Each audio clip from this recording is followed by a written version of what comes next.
حاجی کو حج پر نکلنے سے پہلے یا کوئی بھی مسافر سفر کے لیے نکلنے سے پہلے ان باتوں کا خیال رکھے کہ اس کا سفر بھی سنت کے مطابق ہو، گھر سے لے کر واپس گھر آنے تک رسول محترم صلی اللہ علیہ وسلم کی جو تعلیمات ہیں، جو مسنون دعائیں ہیں، اس کا اگر ہم اہتمام کر کے نکلیں گے تو انشاءاللہ ہمارا سفر پر نور ہوگا، برکت والا ہوگا اور تقوی والا ہوگا، اور ہر اعتبار سے اس کے اندر خیر ہی خیر ہوگا۔ اللہ تعالیٰ ان دعاؤں کی برکت سے، اذکار مسنونہ کی برکت سے، اتباع سنت کی برکت سے ہمیں آفات سے، تکالیف سے، حوادثات سے، شرور سے، ہر طرح کی ایسی باتیں، ایسے احوال جو انسان کو اچھے نہیں لگتے ہیں، جن کا ہونا، جن کا وقوع ہونا انسان کے لیے ناپسندیدہ ہے، اللہ تعالیٰ اس سے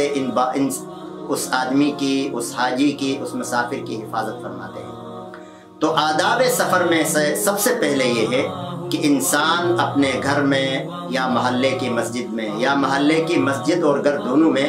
2 رکعت نفل پڑھے، صلاۃ حاجت پڑھے،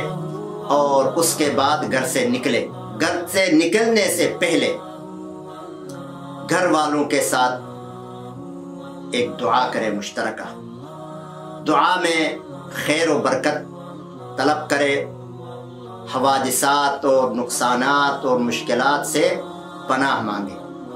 اس کے بعد گھر سے نکلتے وقت جو دعا ہے آپ صلی اللہ علیہ وسلم نے سکھائی ہے، وہ یہ ہے: بسم اللہ توکلت علی اللہ ولا حول ولا قوت الا باللہ، یہ پڑھ کر نکلے۔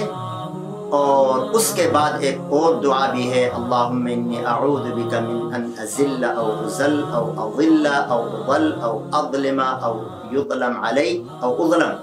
او اجہل او اجہل علی، یہ دعا ہے۔ تو اس کے بعد کہا جاتا ہے کہ ہدیت و وقیت، یعنی اگر یہ دعا پڑھ کر کوئی نکلے تو اس کو کہا جاتا ہے تجھے ہدایت مل گئی، اور تجھے ہر قسم کے نقصانات، حوادثات سے تجھے محفوظ کر لیا گیا اللہ کی طرف سے۔ پھر گھر والوں کو رخصت کرے، اور رخصت کرنے کے بعد جب سواری پر بیٹھنے لگے تو پھر سواری کی دعا پڑھے۔ ظاہر ہے سواری کی دعا اللہ کے نبی صلی اللہ علیہ وسلم نے سکھائی ہے 3 دفعہ: اللہ اکبر، اللہ اکبر، اللہ اکبر۔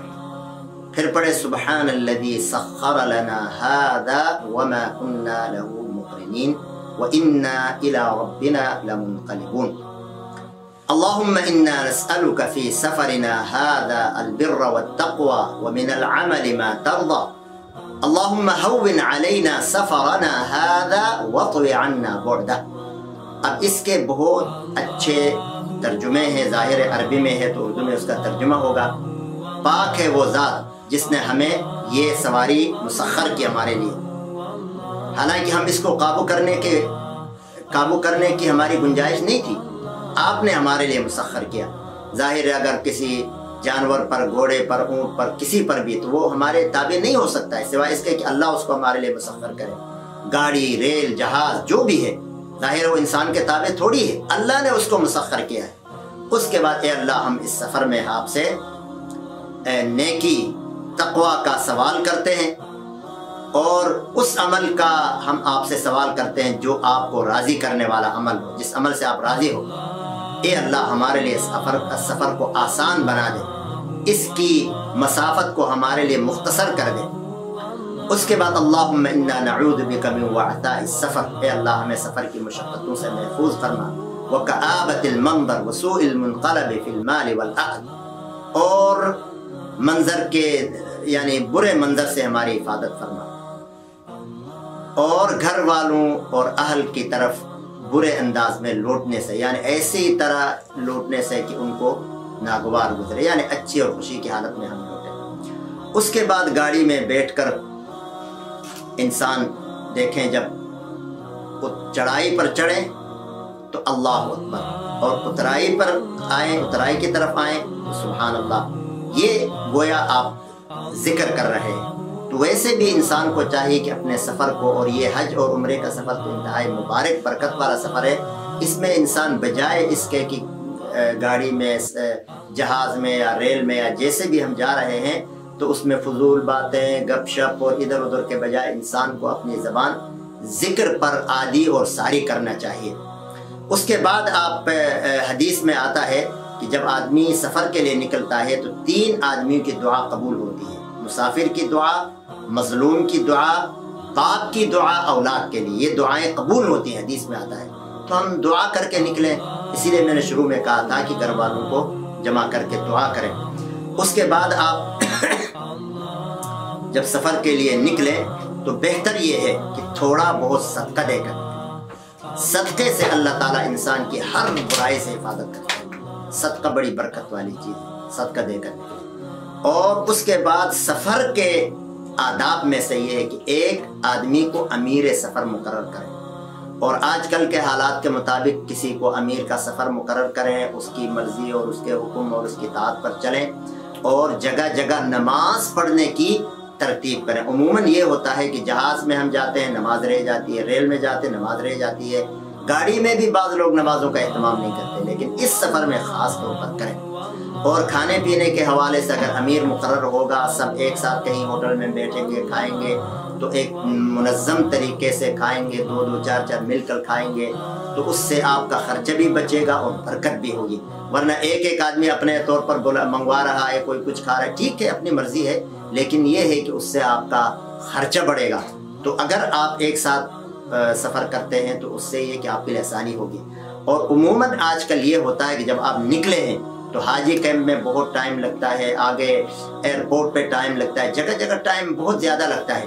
تو اس میں آپ کوشش یہ کریں کہ تلاوت کریں، ذکر کریں، درود شریف پڑھیں، یعنی اس سفر میں ایسی عادت بنائیں ذکر کی کہ آپ کا کوئی لمحہ ذکر سے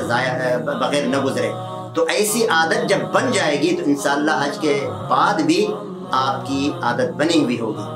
اور ایک بات کا یہ خیال رکھیں کہ سفر میں آپ کے ساتھ کوئی ضعیف، کوئی عورت، کوئی بیمار، کوئی بچہ، تو ان کے ساتھ تعاون کریں، اکرام کریں۔ کوئی مالی حالت جس کی اگر کسی کی کمزور ہے تو اس کے ساتھ تعاون کریں، اس کی خدمت کریں، اس کو تھوڑا کھلائیں پلائیں۔ اور پھر یہ ہے کہ اپنی اچھائی، اپنا اخلاق ظاہر کریں، اپنے ساتھیوں پر خدمت کریں، تعاون کریں، مدد کریں اور اکرام کریں۔ اکرام مسلم ایک بہت بڑی نعمت ہے، بڑی دولت ہے۔ تو اس طرح آپ سفر کرتے ہوئے آپ میقات جب پہنچیں گے، پھر میقات سے آگے کے احوال انشاءاللہ میں آپ کے سامنے مستقل ایک بیان کے حیثیت سے سامنے رکھوں گا۔ اللہ تعالی ہمیں سنت کے مطابق سفر کرنے کی توفیق عطا فرمائے۔ یہ حج کے حوالے سے یا عمرے کے حوالے سے یہ سفر ہے، لیکن یہ آداب عمومی سفر کے بھی ہیں۔ آپ کہیں بھی جا رہے ہیں، جرنی پکنک پہ جا رہے ہیں، ملک جا رہے ہیں، کہیں بھی جا رہے ہیں تو یہ آداب سامنے رکھیں، دعائیں سامنے رکھیں، اور یہ دعا بھی پڑھیں نکلتے وقت: اللہم انت الصاحب فی السفر والخلیفۃ فی الاہل فی المال والاہل، یعنی اے اللہ آپ سفر کے ہمارے صاحب ہیں، ساتھی ہیں، ہمارے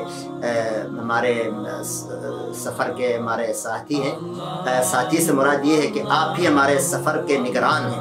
اور ہمارے پیچھے اہل اور مال کے آپ خلیفہ ہیں، یعنی ان کی حفاظت فرما۔ تو آپ کے آنے تک انشاءاللہ آپ کے گھر بار بچوں کی اللہ تعالیٰ حفاظت بھی فرمائیں گے۔ تو بہرحال اس طرح آپ جائیں گے تو آپ کا سفر مبارک ہوگا، خیر والا ہوگا اور برکت والا ہوگا۔